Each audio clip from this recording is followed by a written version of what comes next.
Welcome to the very first episode of Stakeholders, brought to you from the NBA in conjunction with Boehringer Inglehiem. And we'll go into why that is in a little bit of time. So, and as guests today, we have got Sioned Timothy from Boehringer. We have Cammy Wilson, who many of you will know from the sheep game, but by the end of tonight, he will be talking only about beef game.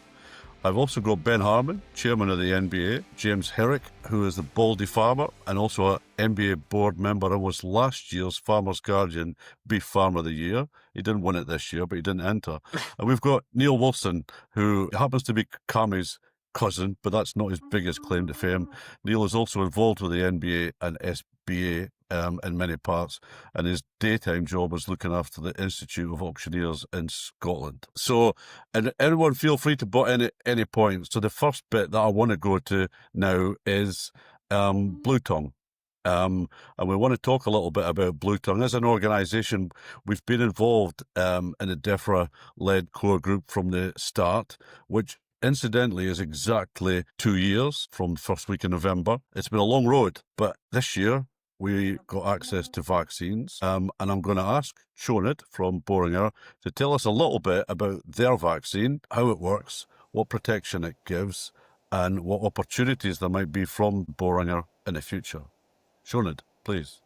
Yeah, so it's been a bit of a crazy couple of years for us, I guess. Obviously, BTV3 emerged in the Netherlands back in 2023, and I think we can all still remember those early days where sheep farmers in particular were on their knees just crying out for a vaccine. I think that led to activity within the animal health sector that's probably unprecedented to bring one to market. In September of last year, there were vaccines against BTV3 made available on an emergency vaccine. We already had a BTV3 strain in our bank, if you like, that we knew was going to be a good candidate to pop in a vaccine, and which we could then obviously upscale, put into full production very rapidly, really, in the scheme of these things. I mean, I'm sure you're all aware how long it can take to bring any medicine, particularly a vaccine, to market. Perhaps because it's a different virus, our vaccine has some kind of specific indications which people might be aware of because they've been kind of referenced in the control strategies that have been put in place. So cattle are really important in the spread of BTV3 because they build up such heavy levels of virus in their blood, which is then transmitted to the Culicoides midge, which is then transmitted on. Our vaccine actually prevents viremia, prevents that virus burden in the blood, which means that it has been used its use rather has allowed the movement of livestock.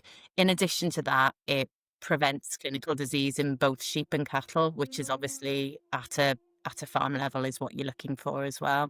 Yeah, we've sold a huge number of doses. We would love to see even greater vaccination because I think we're not on the other side of this outbreak yet. And really, vaccine is the greatest tool that we have in our armory when it comes to both protecting individual farms, but also controlling the spread of the disease at a high level.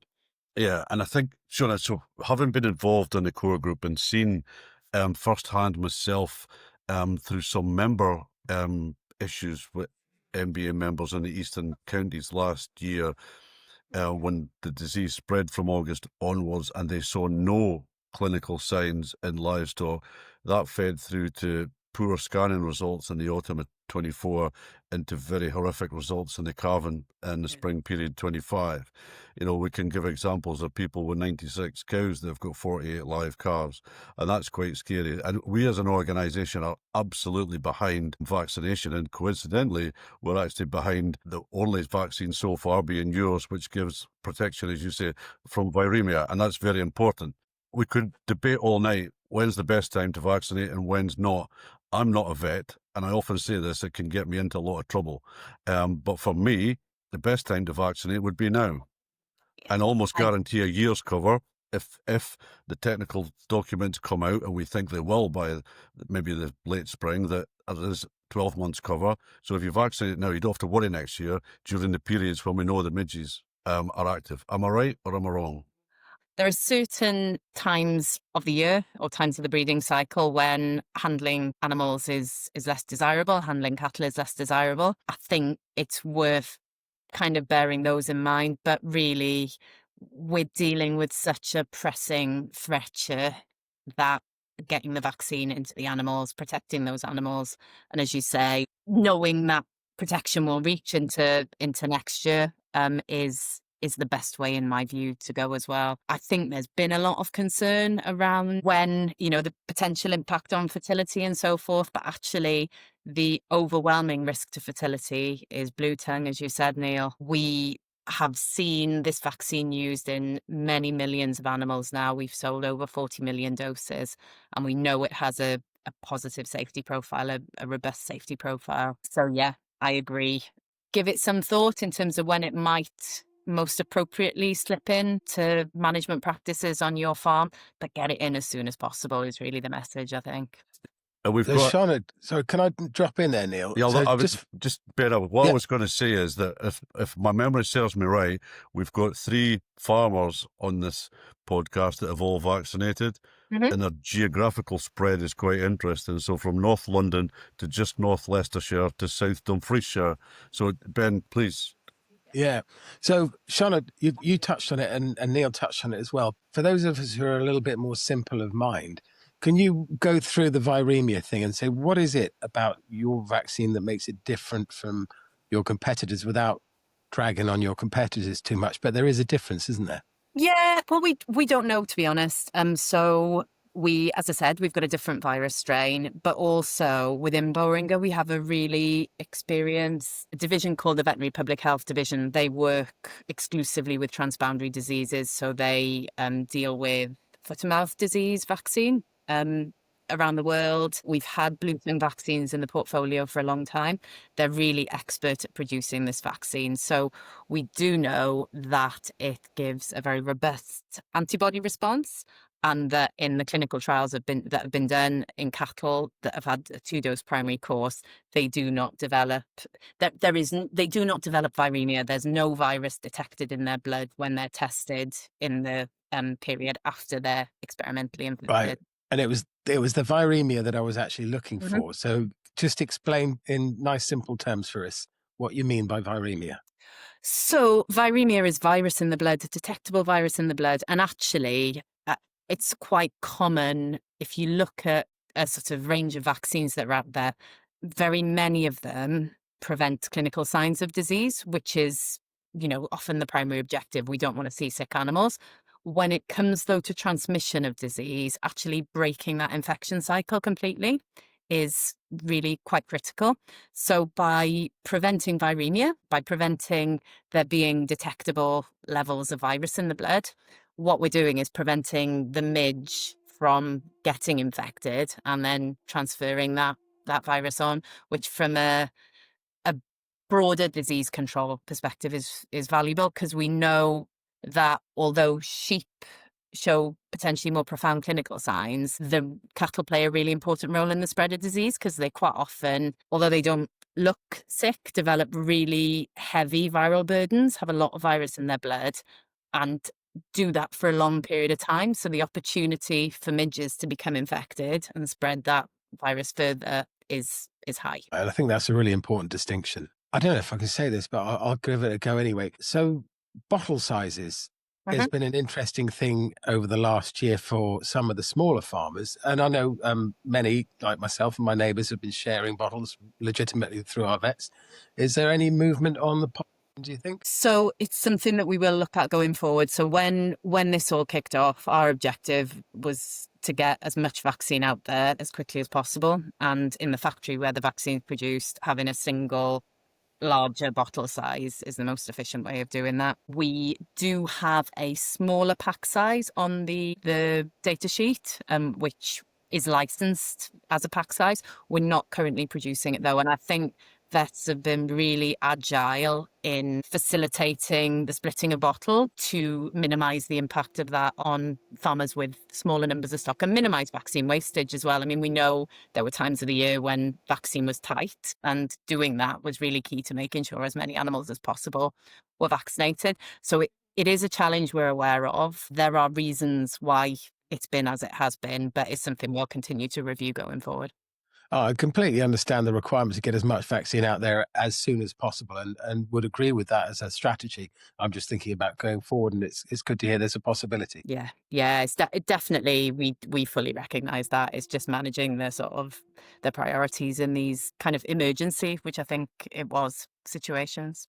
James, what brought you to vaccine? Did I convince you? Was it as easy as that? To be honest, the thing that I was looking at was just the fact that it's not overly expensive. And when you look at the price of beef right now and the risk of not getting a cow in calf, I just couldn't see why you wouldn't do it. I really couldn't. Even for us, it was a case of actually doing it at a time when it wasn't convenient. It was a case of bringing cattle in from grass and doing it just as a standalone thing and not whilst we were already running through the crush for something else. And despite that, I just thought that it's quite simple to do if you're pretty geared up and you've got a good handling system. It doesn't take long. And I just thought it was something I couldn't really risk. And for me, losing, if it was even 4 or 5% fertility, it's a big hit. And I didn't think I could afford to do that I think my vet's charged £5 for the 2 doses, something like that, a cow. And vaccines for scours is £7 or whatever, and people are quite happy to spend the money on that, and that's something that you can actually manage yourself without need of a vaccine, whereas bluetongue you have no control over, and the vaccine is the only really control. And I just thought, I couldn't afford not to do it. And Neil, based in southern Scotland, in Dumfries, what was your motivation? So I think firstly very much the same as James, just it wasn't that expensive. I pay a fair chunk of money for vaccines for other things anyway.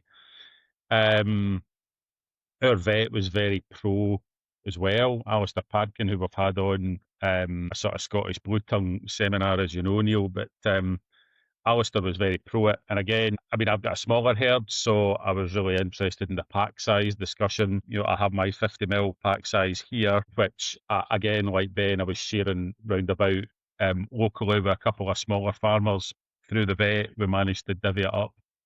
But that brings its own challenges because of, once you broach the pack, how long it lasts, all of those kind of things. So Sherrod, I think if you can do smaller pack sizes at some point in time, it would be great. And then I think the other thing, Neil, was obviously we haven't really seen bluetongue in Scotland or even coming up near the border. And as slightly galling as it is, but by living and farming near the border, we're sort of the first line of defence, really. If we can get enough vaccination along that border, then hopefully that sort of keeps any disease movement at bay. And when we go into 26 and 2027, that hopefully we can keep sort of trade moving, because that's one of the big things, obviously, along the border. If Scotland have a different policy to England because they're not in a restricted zone, then, we've got some pretty challenging rules for trade along that border, which impacts farmers, auction markets, abattoirs, who pretty much everybody in the chain. And vaccination does seem to be the way that we're going to try and ease that through if we can.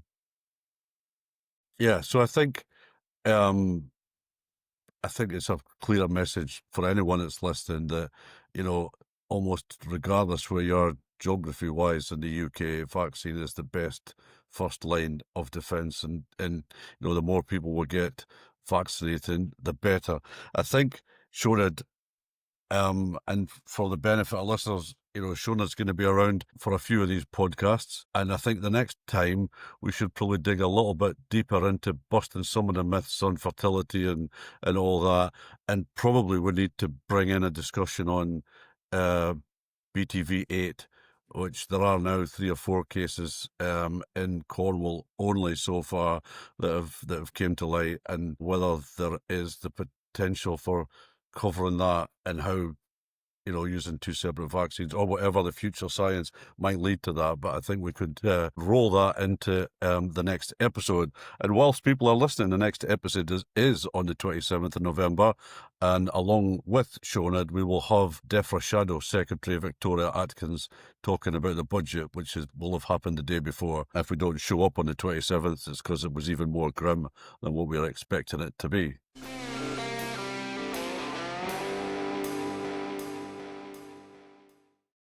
And now it is time for the first of our regular segments, Rare Cuts. This is where a host or guest, past, present, or future, gives a story or fact about themselves that is rarely aired in public or would never appear on their CV. And in this episode, our Rare Cut comes from our very own Mr. Ben Harman. I used to sell more pinball machines than anyone else in the UK. And the IFPA 6, the IFPA is the International Flipper Pinball Association. IFPA 6 held their world championships on my farm. And we had 3 TV crews. We had competitors from all over the world. It lasted for 3 or 4 days. You'll see it on YouTube if you search for IFPA 6. And we had a guy who was from Canada but played NBA, Todd McCulloch, who was huge, as you can imagine. And we set up a pinball machine out in one of the fields. And I sprinkled some nuts all around the outside of it. And we got the cattle to come up and start grazing and being interested. And he was pretending to play, and it was awesome. Anyway, IFPA 6, YouTube. Look it up.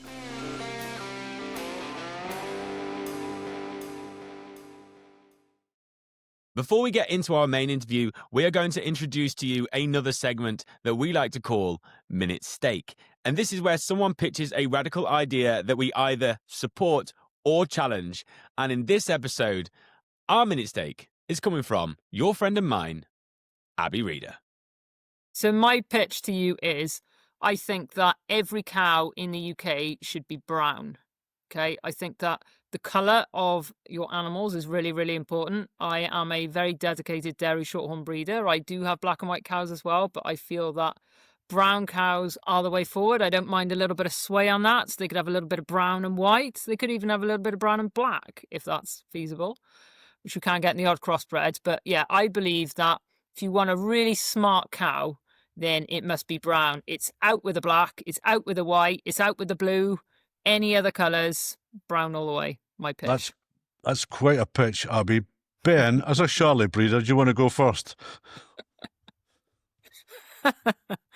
Ben's turned his camera off. He's probably shaking the wall now, going, "Rah!" Yeah, Ben's left the room. Yeah, sorry, my device was having serious issues there, but I did manage to hear everything, and it was a brilliant pitch, except, of course, they all need to be white. The white's just boring. It's so beautiful, but I have some brown cows now as well, and I have to say they are thoroughly beautiful. So I'm half on side with the Abby. What I'm brown. Do you say there's variations on brown? How much variation? Are we saying red is kind of a brown? Yeah, I like I'll go with red. I'm all for red. Yeah. Because I'm all for red. I wanted a big herd of red cattle, and I've slipped some black ones in there. But yeah, red. I'm all for red. Yeah, but brown. Because brown, to me, my biggest concern with brown is they could get out and you might not find them again. But it does hide the dirt, at least. It does hide the dirt, but your Charolais, you would find them. You'd see them from a long way away. It's like when, like on shoots when they have a white pheasant so they can see them all walking off. It's a similar sort of thing. Abby, does this go back to this school in the brown uniform? Is there any link into it? Oh no! Gosh, that's terrible, isn't it? It's been ingrained in me now. Yeah, all the awful things you were saying about that uniform, and now you're trying to get all the cows to wear it. That's a shocking revelation. My word. Ooh, perhaps it is. Perhaps that is the one thing I took away from my school. Brown is the future.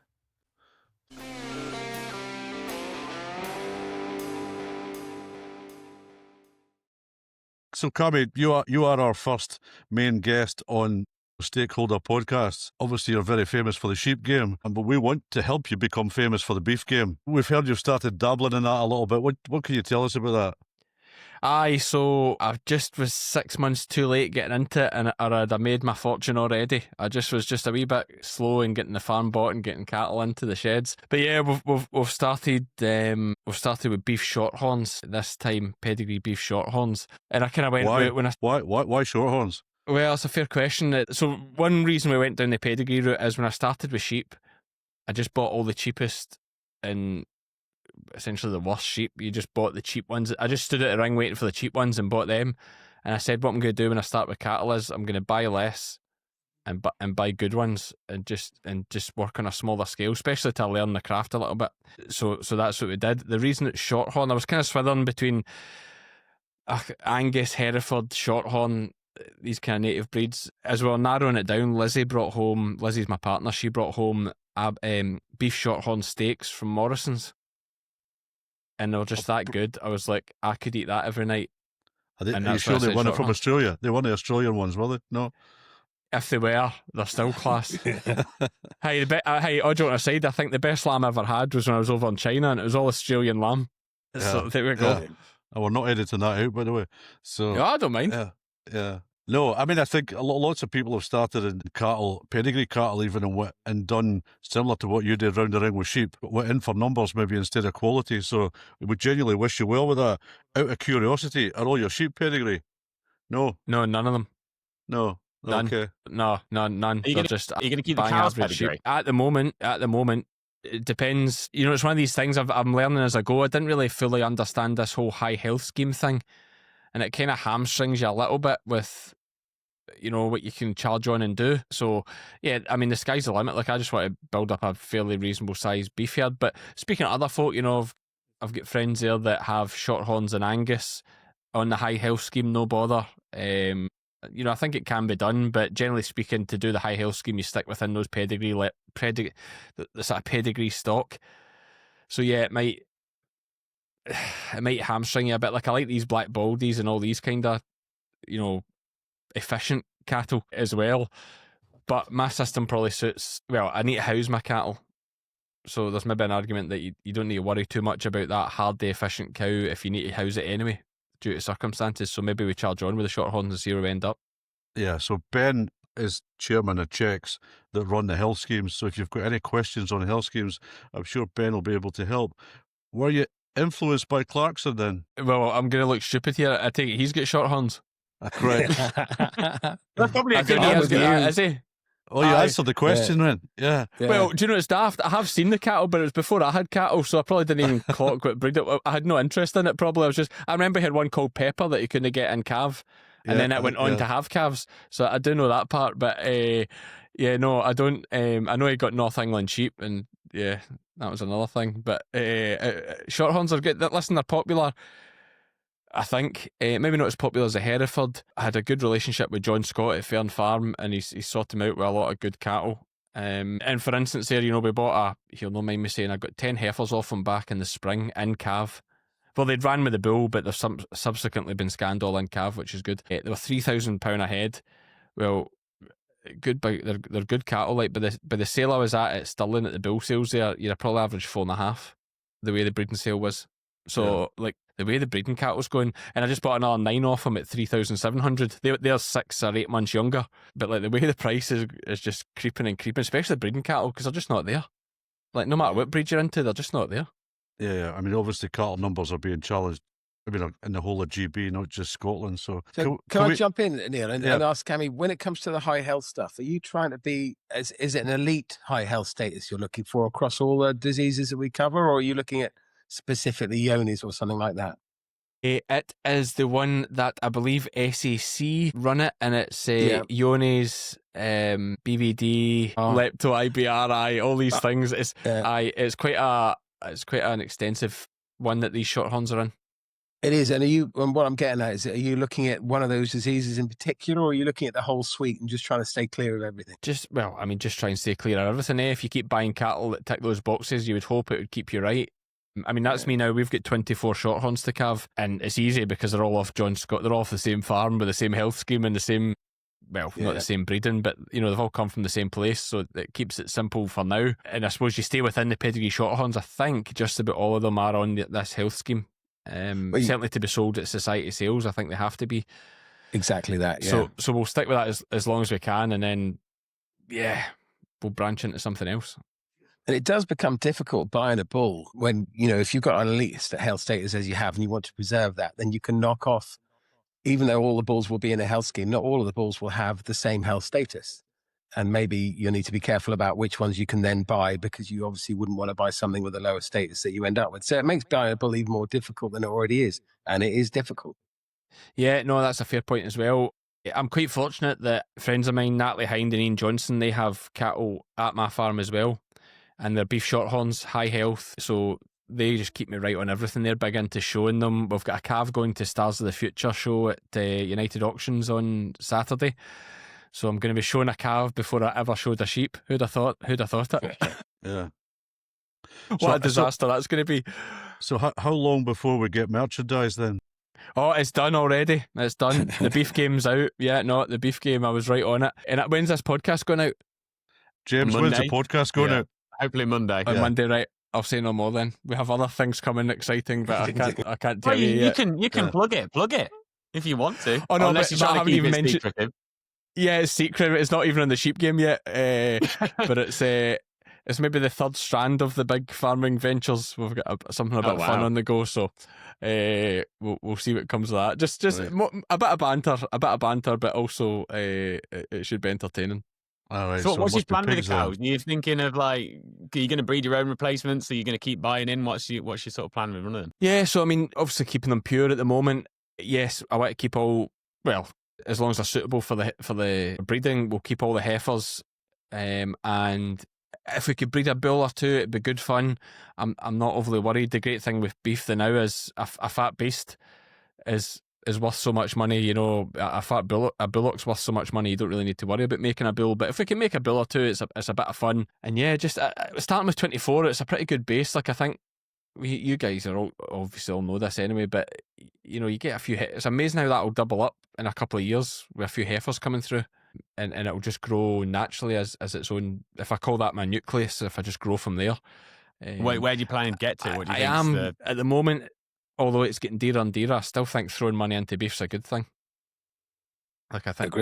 Agreed all round. Yeah. Where are you planning to get to? Like, how many do you think you'll run? What's because are these on completely separate from the sheep, or is it on ground that was ran on sheep and you're bringing sheep numbers down? Yeah, I mean, I had planned to lamb 1,500 this year, but we're only going to lamb about 1,200 now. But that's not due to ground, actually, that's just to money. I've spent all the money on cattle, so I couldn't buy any more sheep. And I've actually bought enough tups for 1,500 sheep. So I've got all these bloody tups that I've spent a fortune on, and not enough sheep for them. It's just absolutely ridiculous. But anyway, that's a different story. But no, one issue I have been only sheep is that you don't have enough grass in the winter and you're far too much in the summer. So the cattle now give us this extra management tool. Worms is the other thing. Some of my ground is getting a bit sheep sick. So if I can start introducing the cattle to that, rotating it round, cutting silage and filling pits, that, to a lot of folk, that's like, it's a nuisance shutting off 100 acre for silage. But for me, it's brilliant because it means that I can deal with my problem of having too much grass. So I can just shut that 100 acres off and forget about it. That's going to be silage. Then you've got the aftermath for your lambs. But yeah, sheep are a bit of a disaster just now. Like, there's all these worms. There's humongous rearing that's head down south. It's coming our way. I know fluke affects cattle as well, but sheep are generally outside more in the winter, picking up the fluke. There's so many issues. If I can start introducing cattle a bit into the rotation and just help the whole job, I think it's a no-brainer. And you said earlier on a slightly different track, you said earlier about how much you enjoyed your shorthorn steak. Are you going to put one in the freezer? Or are you going to do a box meat thing as well, or are you just going to keep them on the hoof? Yeah, but I mean, I'm not farm assured, so it's highly the only real way for me to sell them would be to, unless I go farm assured, is just to do it ourselves, which we probably will do. But it's a difficult one as well to justify when you look at the price of them through the ring. Like, if you need that, you probably wouldn't. I probably wouldn't make any more money out of it than just putting them through the ring, but it would be an option to do it rather than being farm assured. Yeah. And they're not farm assured just because you haven't got around to it yet, or is there a fundamental issue there?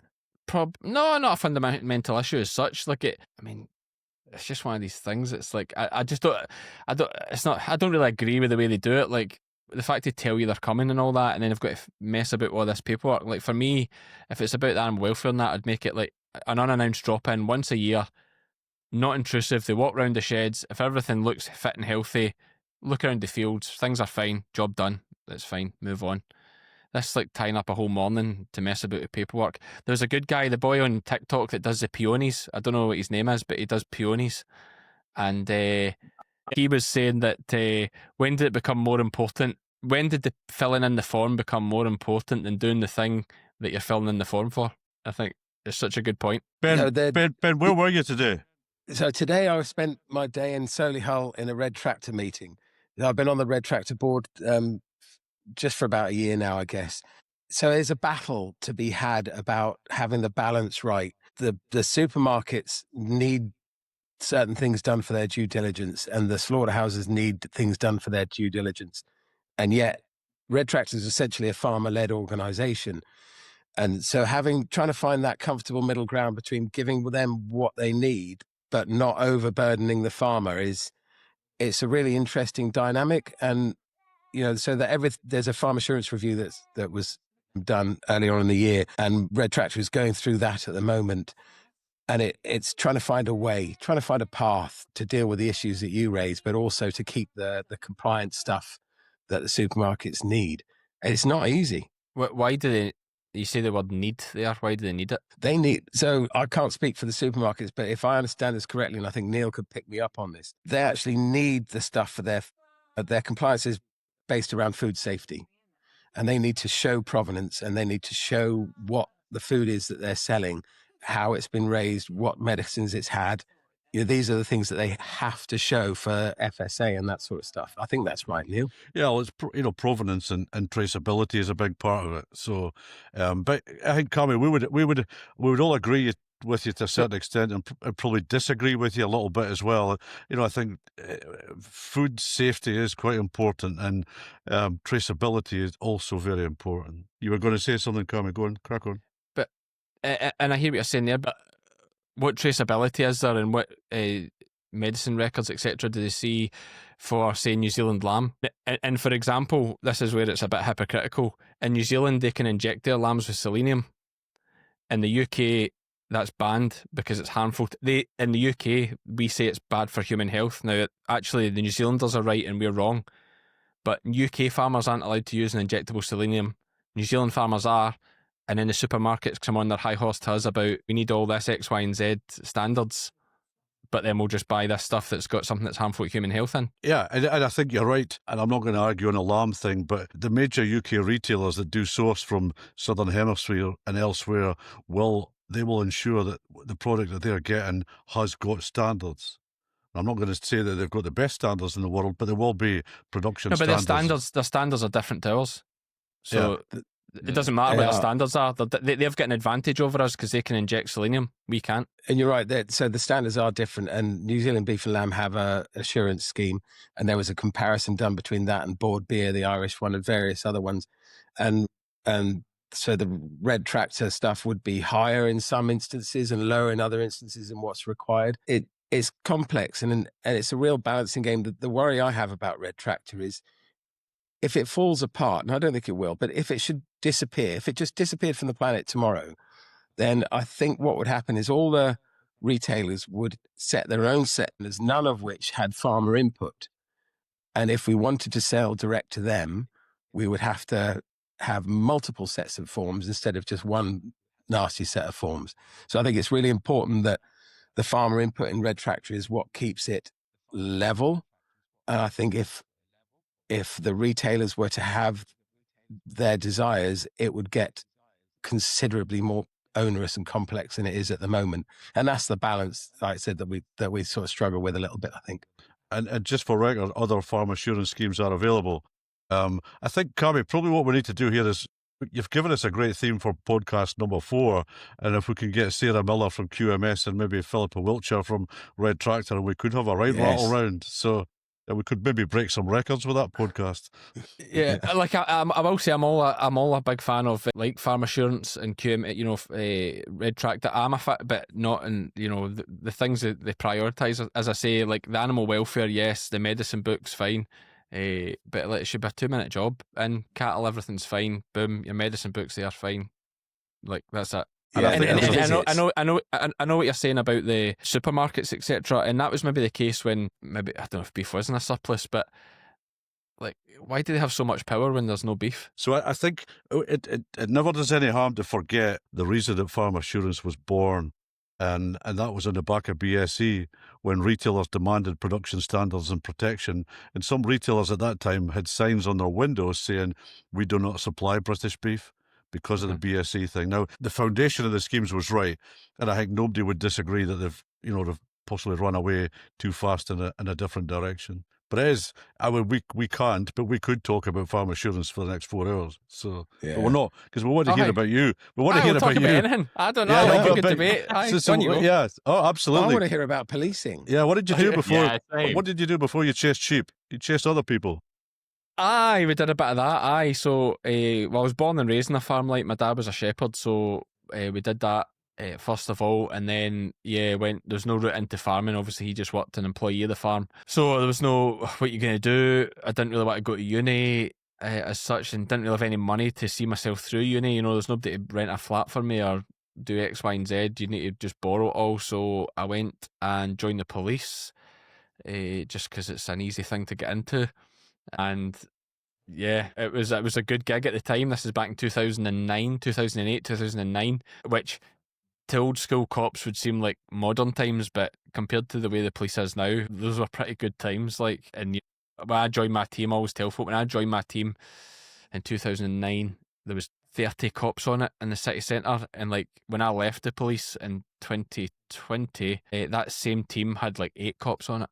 Wow.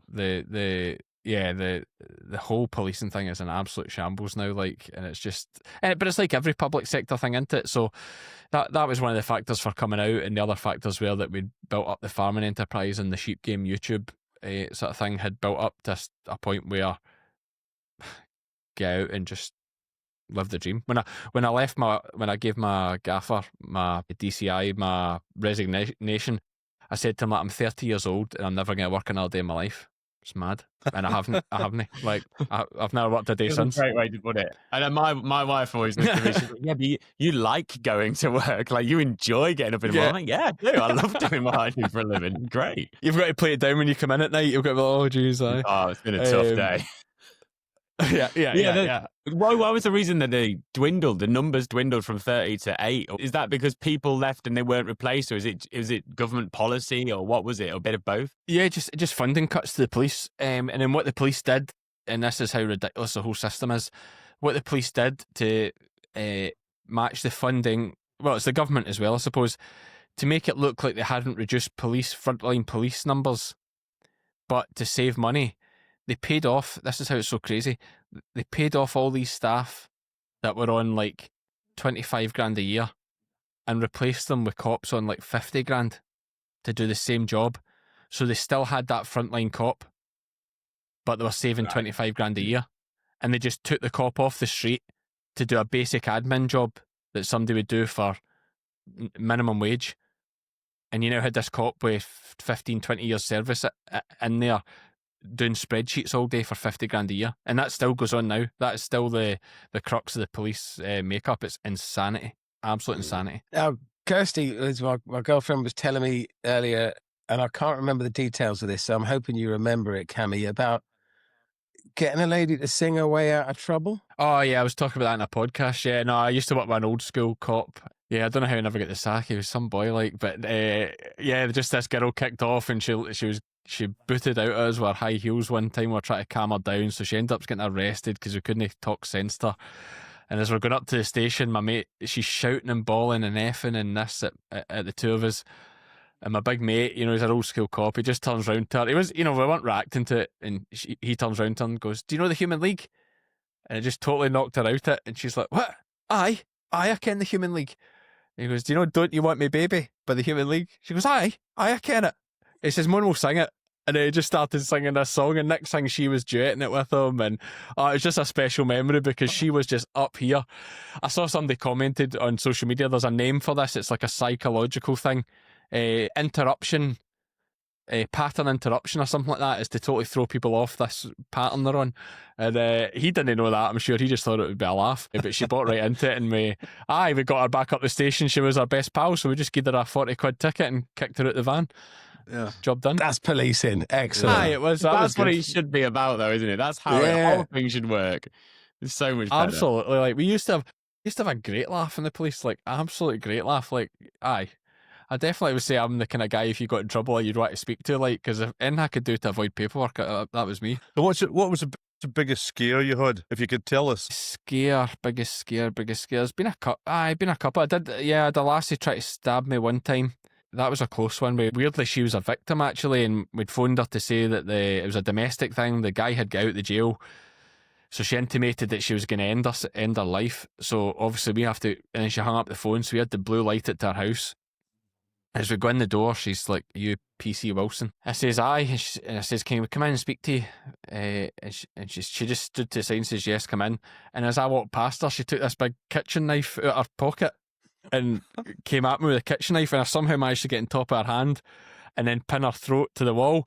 But my mate coming in behind me hadn't seen this knife, and he just thinks I've lost my mind. It's like, we're here to see a victim, and now I'm pinning her by her throat to the wall, and like he's just kind of like, what the F, like what the F are you doing? I'm like, she's got an effing knife. And then obviously we got her down and got the whole thing, but that was so, you had a wee shake about that for a day or two, because it was so bloody close. Like, if it wasn't just the way she was a wee bit tense and a bit weird, like, and I never again after that walked by somebody. I always make them walk in front of me. So if you ever go into a house or anything, yeah, exactly. Like, I never walk by them now. I let them go behind me. I always say, after you walk in front. I'll keep the door, the escape, nearest me if I need it. I imagine it's one of those things that in the time you just react and did it, and then once the situation is settled and perhaps you've gone away and gone back, you just think, oh my God, that could have been so different. Oh, I definitely didn't sleep that night. Like, you're just the adrenaline and a bit of shock, because like, just this knife coming towards you, and just lucky, like, that she was weak as well. I mean, and I know that sounds ridiculous, but if that had been like a 6-foot guy, you'd have got you. Mm. You know, because I didn't get time. I was just lucky she was a slight thing, and I managed to just push her arm away quite easily as such, for me. But if that had been any sort of guy, he'd have burst through you there because you weren't ready for it and got you. So, but then you'd make the argument I'd have been a lot more wary perhaps if it had been a guy. Yeah, you reviewed it over and over, and you thought just how bloody lucky it was. Like, and I actually wrote the case, to be fair, when I had to write the case about it. I wrote the case that very much put the onus on the courts, the fact that this girl was terrified for her life for this. This guy had been stalking her. I said, this wouldn't have happened if you'd kept that guy in on remand, and she wasn't thinking that he's going to come and kill her. Like, she's lost her mind on that, and she got off with it, because I said, I'm not interested. I says, this girl's got mental health problems, like, and she got off with it, and that was fine by me. I wasn't interested. Again, anything to get out of more paperwork. So are there days then, and obviously you don't miss stuff like that, but are there days then when you're out in the pissing rain dealing with uppity sheep where you go, I miss the banter being in the police force? Do you have those days, or does that not happen? No, do you know, I get asked that all the time, and there's not one single day I've thought, I wish I was back in the police. It's just, my thing's always been, like, the biggest thing I like about farming is the people. I was brought up quite old fashioned, with old fashioned values, and one thing I love about farming is the old fashioned values, and we're totally different, like, and I have lots of good mates in the police, but they're just wired like people in the town. They work and all they talk about is their either payday coming or their holidays coming up. They're just working, living towards their holidays. A lot of them have this mentality that your 2 weeks sick pay without a line is just additional annual leave. It's like, you take your 2 weeks every year extra as like holiday.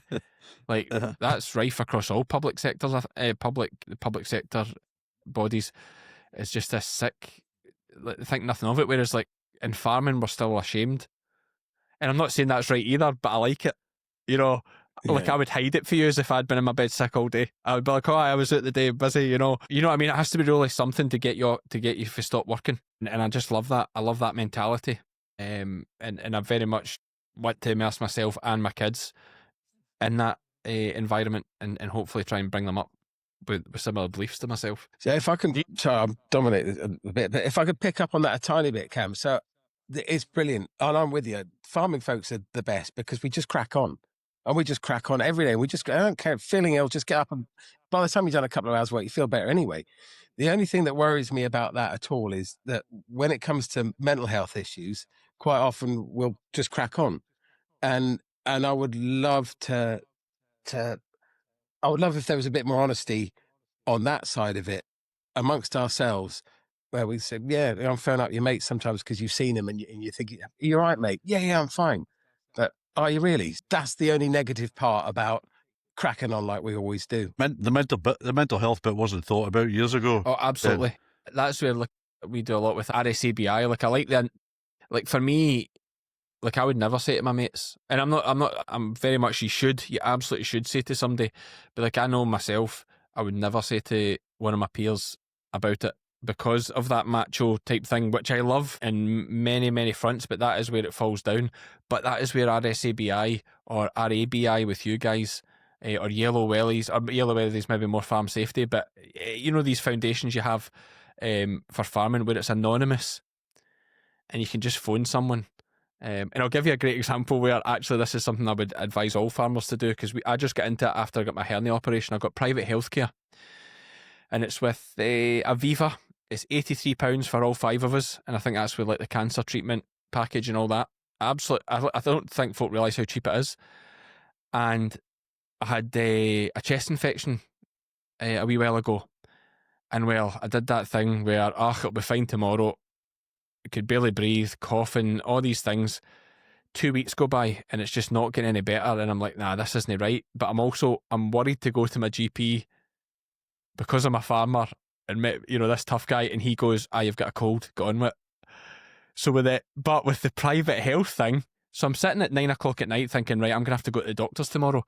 And then Lizzie said to me, can you not do anything through the private thing? I thought, oh yeah, you've got a GP on this private healthcare. I filled in the form. I had an appointment at 10:30 at night, FaceTime Zoom call, told them my symptoms. Yeah, you've got a chest infection. Emailed me the prescription, picked up the next morning. Like, what a service. And if she'd told me, man up and gone with it, I could just quickly hung up the call and been like, oh, sorry. So there was nothing to lose. That's what I thought. I'm not going to see this guy again. Yeah. So, and I couldn't believe it. Emailed the prescription. I could go and get it the next morning, job done. No going to the surgery or nothing. So I would recommend private healthcare. Like, if you can afford it, even if it makes things tight, I think it's a good investment the way NHS and stuff is now. Yeah, and I think you think about farm safety as well. You can soon hurt yourself, and that stuff covers it. I mean, I know I've got insurance. I don't know how much it is, but like you say, it's not a lot of money.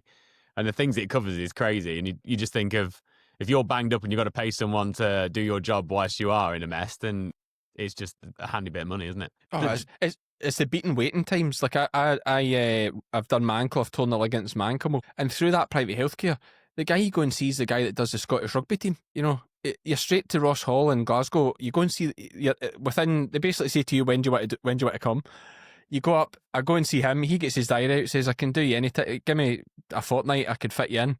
The reason I haven't done the operation is because you need 3 months in a bloody moon boot, and I just can't do that. So, but it is on the list. But it is a no-brainer. Like, if, as you say, there is so much out there to hurt you on farm, it's well worth doing. And James, just going back, when you said, did you say bound up or banged up? For clarity. That's a lot extra on the policy. That's a different policy altogether, I think. Yeah, but there is things that, like, your insurance company doesn't cover all sorts of scenarios. No, like, right. So, Cammy, ambitions for the future. What's the next 5 years look like? And while you're telling us that, think about the next bit is, if you had one wish that Scottish Government could deliver agriculture, and it's not to do with the recent grant scheme, but what would be a big ask from the government along with your 5-year plan? And you could put the two together. Is there something they could give the industry that would help you build your 5-year plan? Not necessarily, because I think that farming's been screwed so much now. We're actually seeing a wee maybe come into a golden period where cattle numbers, I think in Scotland the suckler herd's down 53,000. Sheep aren't there, the farmers aren't there, and I think those that are left are hopefully going to see a kind of golden period, and it seems to be kind of worldwide, not just us. So next 5 years, I think we could hopefully, I know I'm fortunate because social media and other things I do help pay the mortgage and push us forward. But I'd like to think that farming could push on and be profitable and be strong off its own back without government help. But what I will absolutely say is that, like, I think a lot of folk are forgetting about this grant that was out last week, that the Scottish Government still put 21 million into Scottish farmers' hands. Right, okay, it went to some of the big boys and maybe not everybody they said it was going to go to, but we still get 70 to 80 quid an acre on Region 1 ground subsidy payments, same as we did when we were in the EU. Look at what's happening in Wales, England, Northern Ireland. We are flying ahead in Scotland. So if I was asked Scottish Government to do anything, it's just forget about us and keep doing what you're doing. My big thing, and I've moved on to this, and I'm not a Nigel Farage fan. I just do not like the guy, but I do agree with this scrapping this net zero nonsense.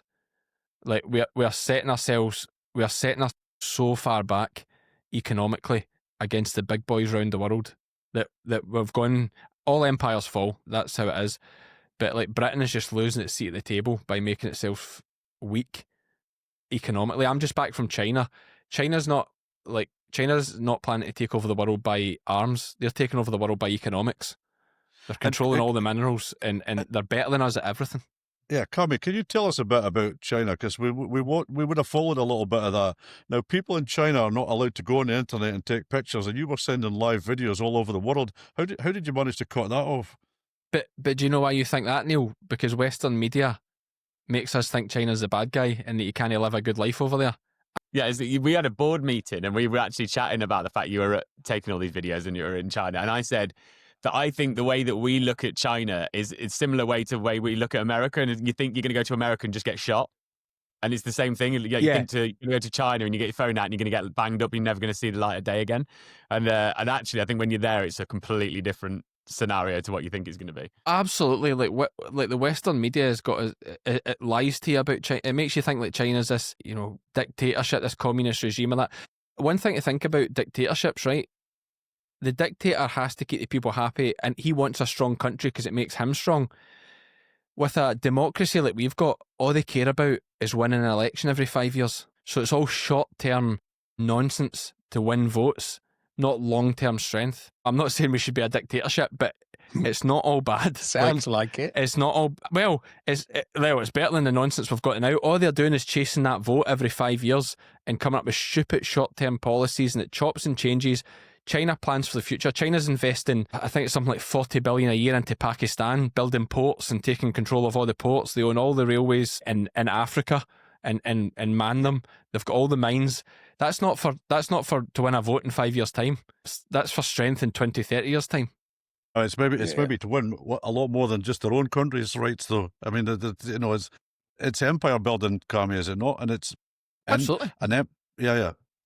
So you talk quite passionately about what you believe in and what you're doing. Do you fancy politics? I absolutely would. I really do. I really would get into it. But the reality is, you need to be immensely selfish to be a politician because, well, I've got 3 young kids to raise here, so that's my first job. And I want to be a farmer first and foremost, but if I could get them set up and they take on the farm a bit, I probably would try and get involved in it, just in the Scottish front, really. But listen, it's going to be interesting over the next few years. See if Farage gets in, like, just going into politics a bit from a Scotland point of view.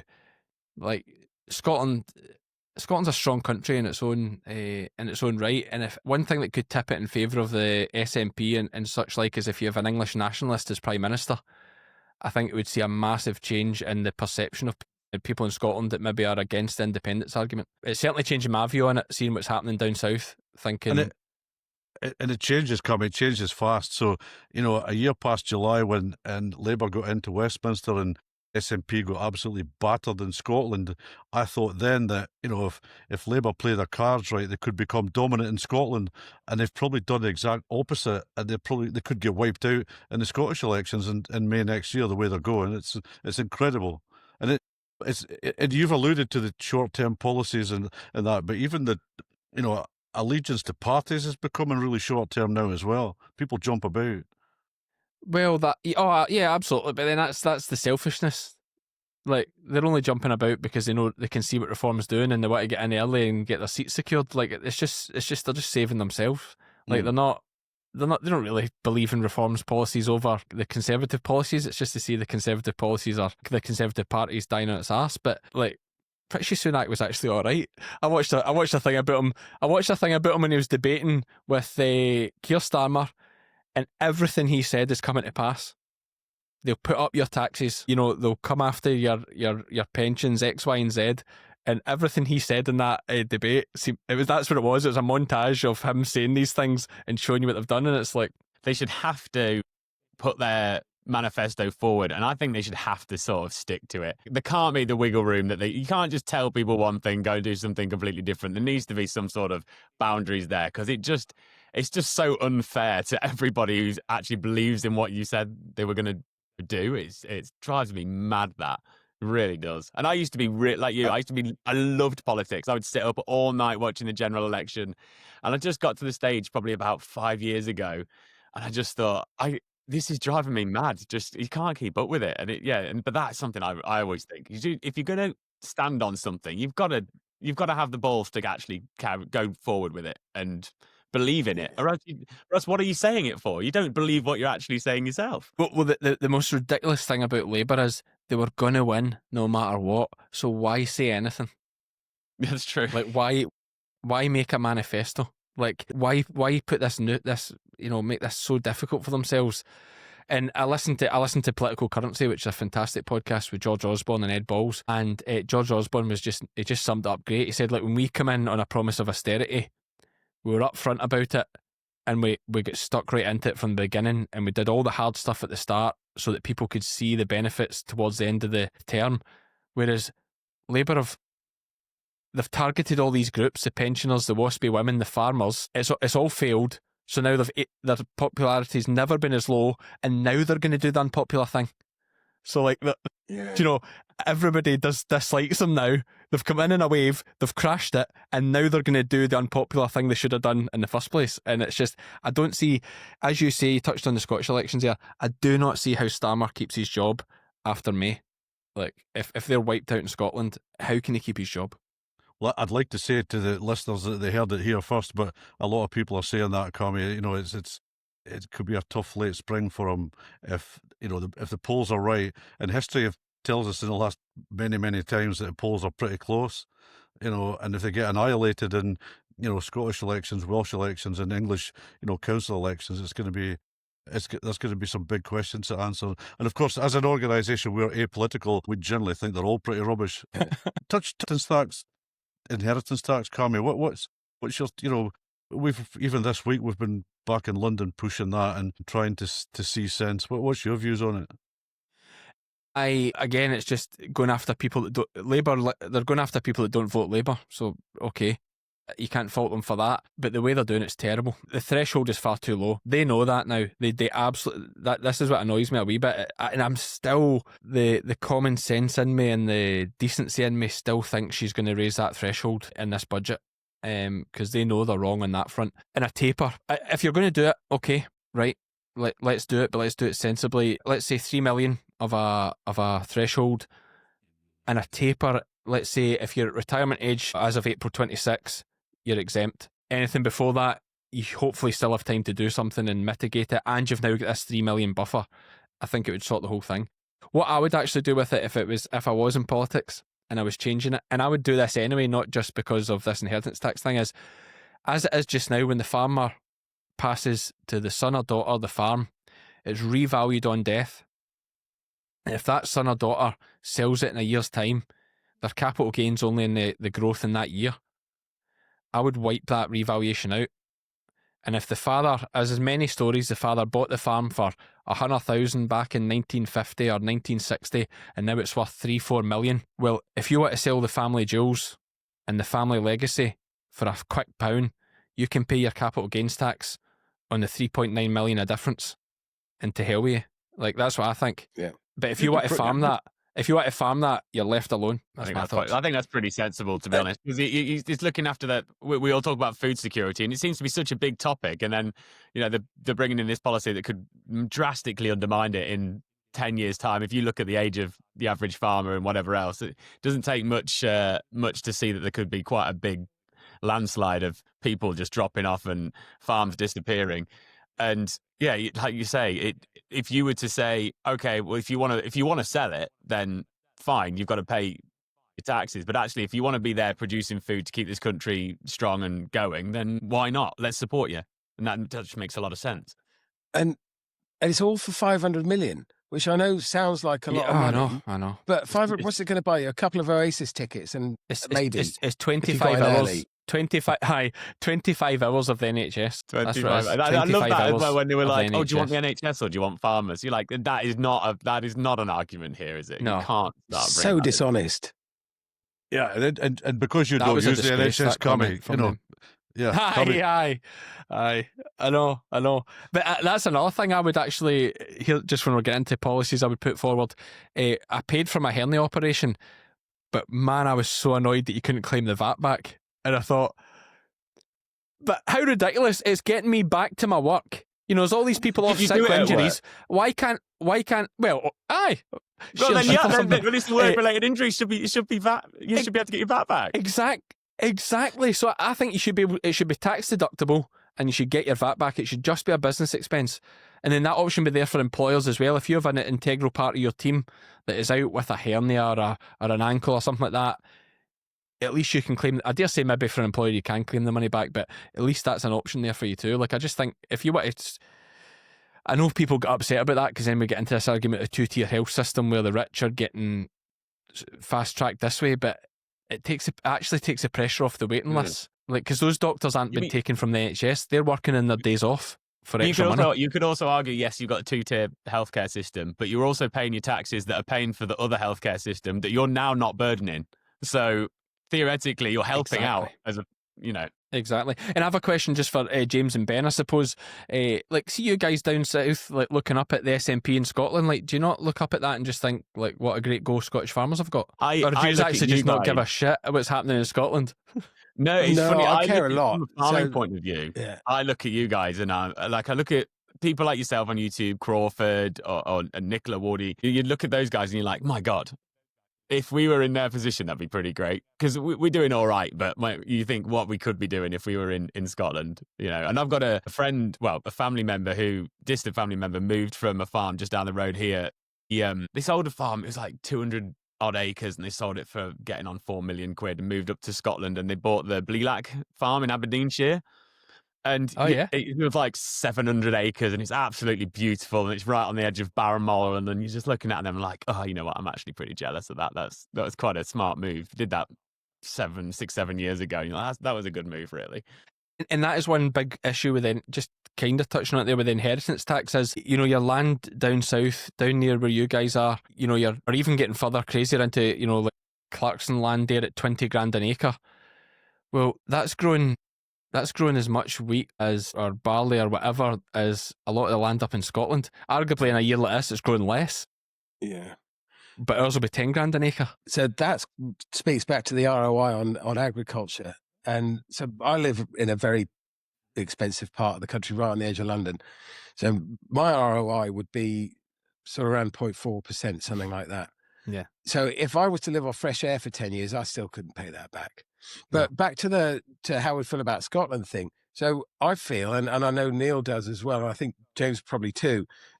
So we export as one, right? The UK, we export as one, and we eat as one, and yet agricultural policy is devolved.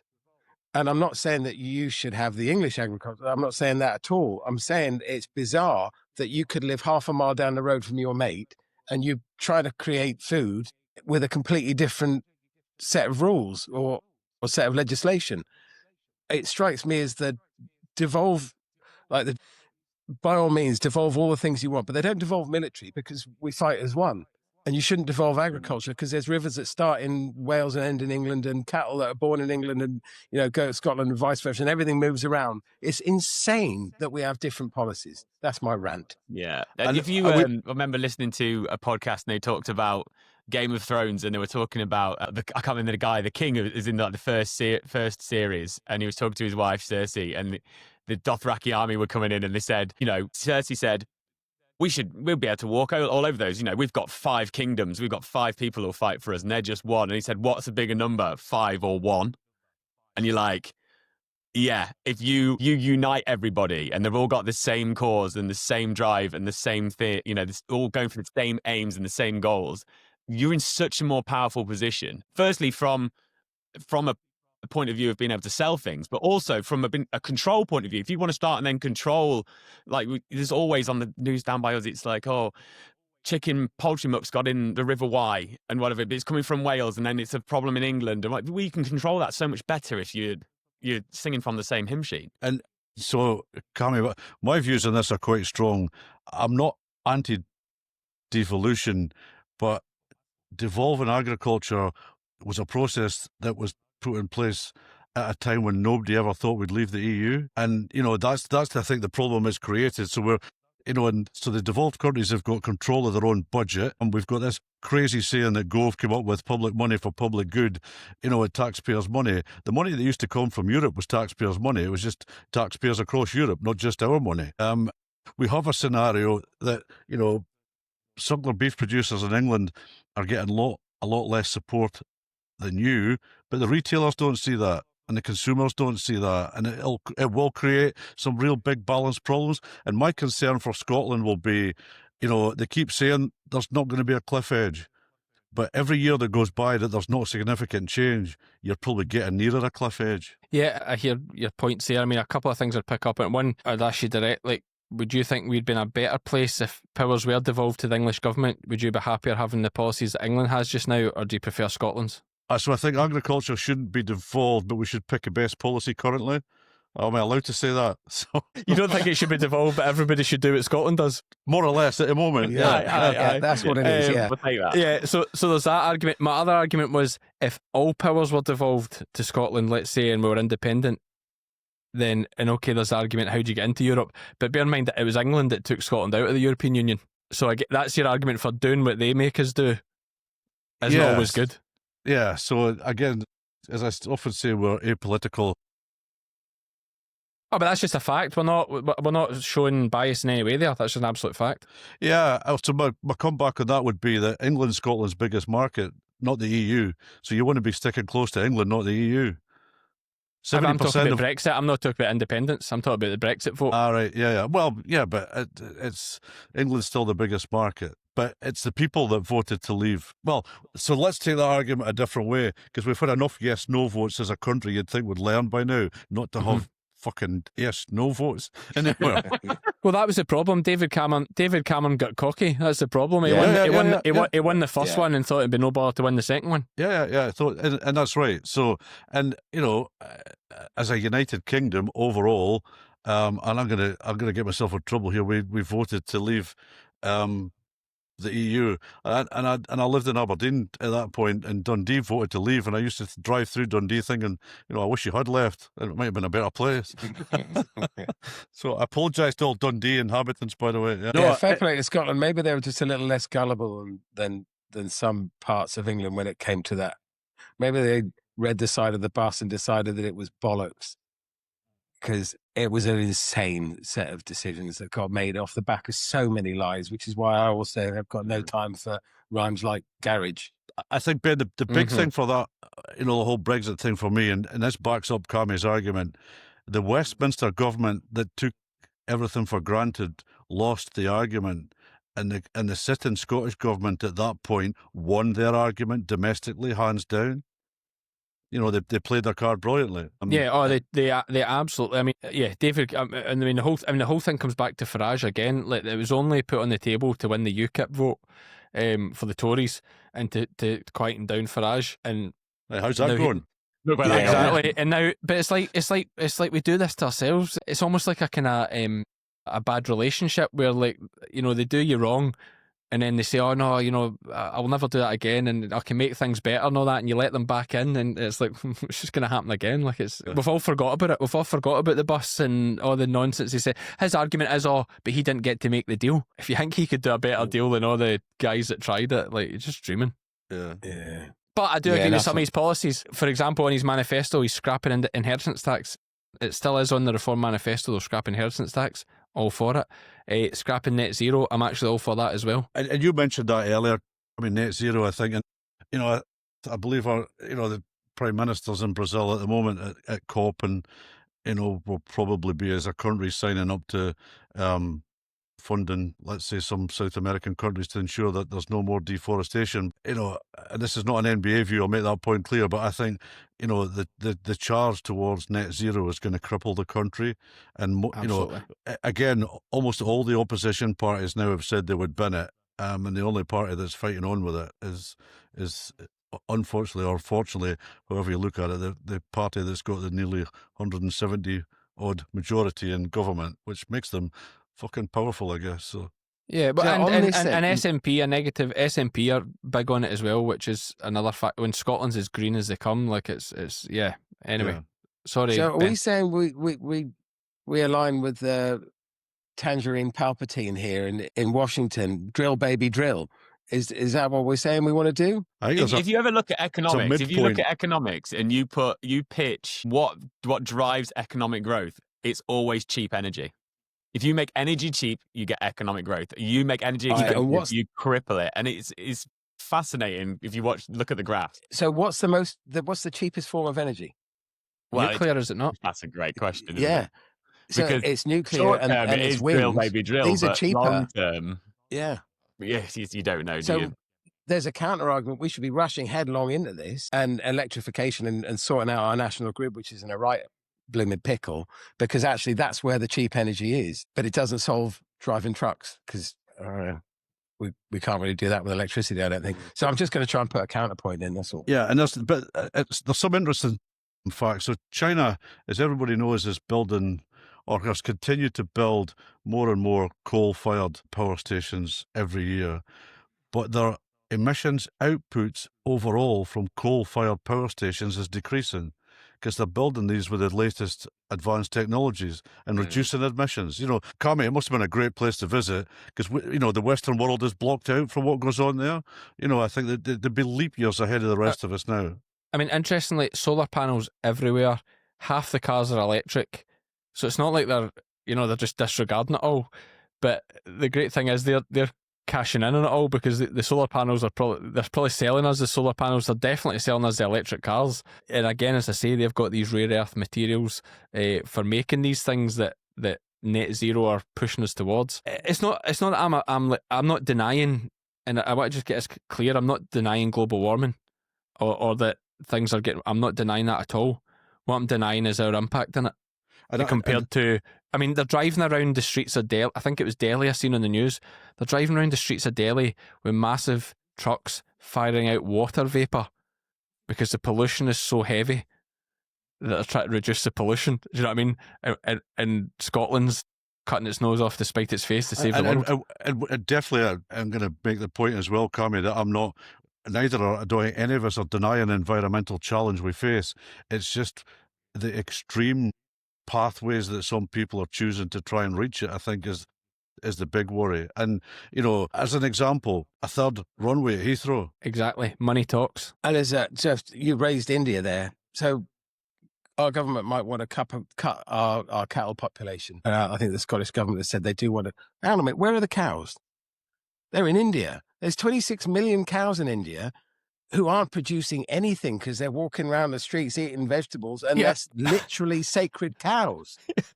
And yet, like these efficient cattle in Scotland and in England, you want to kill them? Yeah, exactly. Yeah. Ben, you're hitting something very relevant today because the Scottish Government announced today that they are not going to adhere to the Climate Change Committee's recommendations to reduce livestock numbers. They are not going to challenge livestock numbers any lower than what they are. So our challenge now is to encourage policies to reverse the downward trend and get it going the other way. Cammy's set in the stall. He's doubled his herd this year. He'd double it again next year, maybe. Well, but interestingly, a lot of people think looking for the outside in, the price of beef, that'll encourage more people to put more cows on. But I think what we're seeing is actually the boys that have been thinking, and girls that have been thinking about getting out, are saying now's the time to get out. Yeah, but cows are big money, aren't they? Yeah. Bank it. How many dispersals have we seen this year? Was it? What was it? Was it QMS that put out the Neil? You'll know that put out. Was it? Every suckler cow farmer in Scotland needs to just have two cows, extra cows. Yeah. Two more cows. Yeah, two more cows. Which is, I mean, it sounds like you were saying earlier, was it 56,000 cows less? And you think that's a lot of cows. But then you go, every farmer has two. You know, that's perfectly doable. But the worrying thing about that, though, I think with the QMS thing, it's not even about, well, I think it's more about critical mass for abattoirs, etc. I think it's not even about beef supply. I think it is about retaining our essential services like our abattoirs and markets and all these things, because certain parts of the country, the herd is declining so much that some of them aren't viable. I think it's a bit of both, Cammy. I think the original plan was to try and fill the herd is decreasing at such speed that Scotland's share of contribution to maintain the same levels of production now, 9,000 extra cows by 2030. And as you say, if everybody keeps an extra 2 or 3 cows, and it's such a simple message that, and we as an organisation would love to push that out there, and some simplistic government policy would be that, Cammy, we're going to withhold all your subsidies unless you increase your cow herd. It's that simple. So you only need to increase it by 1 or 2, but just maintain numbers. It would be a great motivator. Yeah, and although I'm saying the Scottish system's great, it has a lot of flaws, of course, because you're not that incentivized to actually farm on it. Not as bad as where you're planting birdseed or whatever you guys down south are getting paid to do, but still, it's not. But it's hard. It's hard to come up with a perfect system. It is very difficult.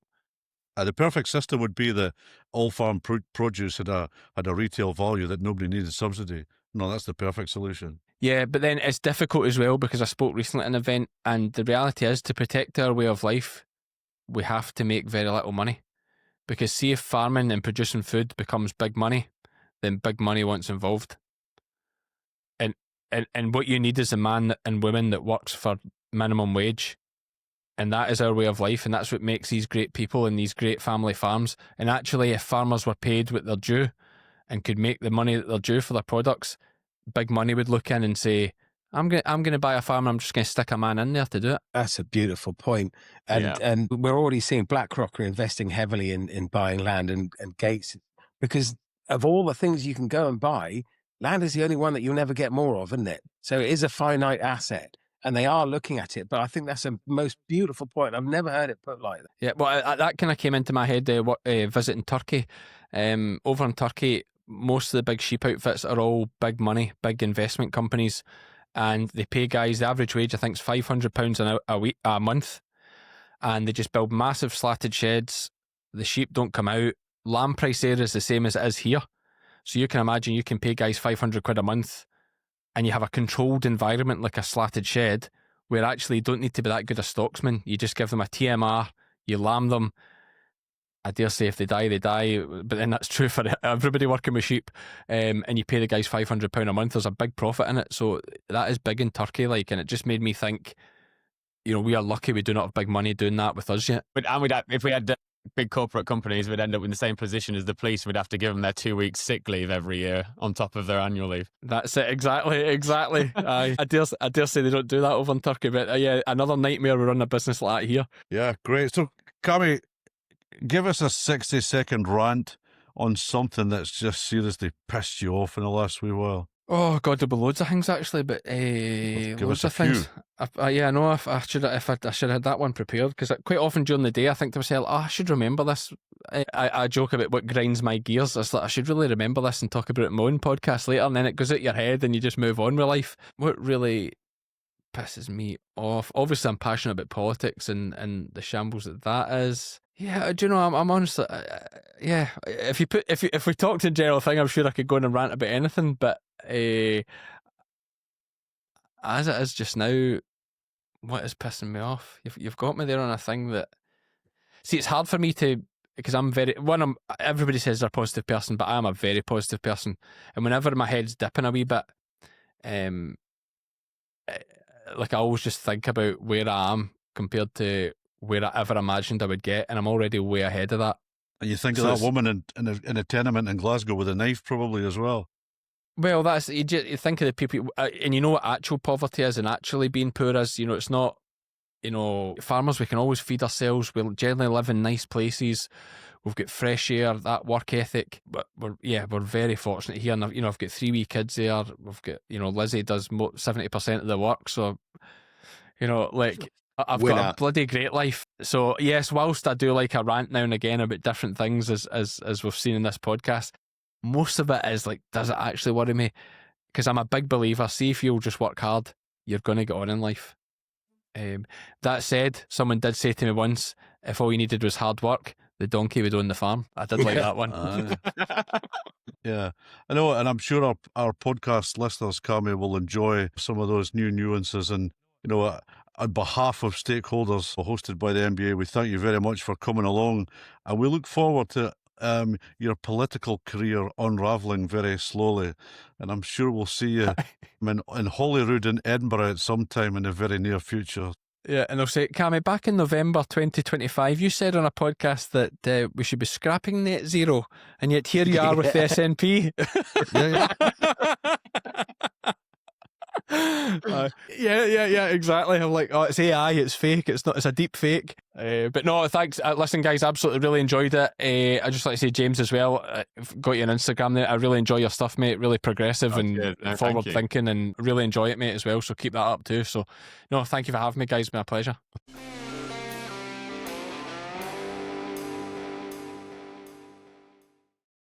And to end this podcast, we have got our final segment, Off the Hoof, where we invite someone to rant about something that has pissed them off lately. From politics to potholes, farming to football, anything is fair game. And this week, ranting to us is none other than Mr. Neil Wilson. This has been pissing me off for a long time, but it pissed me off again today, big time. It's the 3 C's: co-design, co-development and consultation, in any order that you want. So UK governments seem to use these buzzwords to hide behind when it comes to discussions on or around agriculture and agricultural policy. Whilst I would be a fan of all of these 3 C's when used correctly, in the vast majority of cases, co-design, co-development and consultation are rolled out by governments in an effort to defend position and move responsibility to industry for some of the decisions that they make. However, I think there's just a national governmental failure when it comes to engaging with our industry properly around about these 3 C's. Time and again, we'll have spent hours on consultation responses that are generally ignored.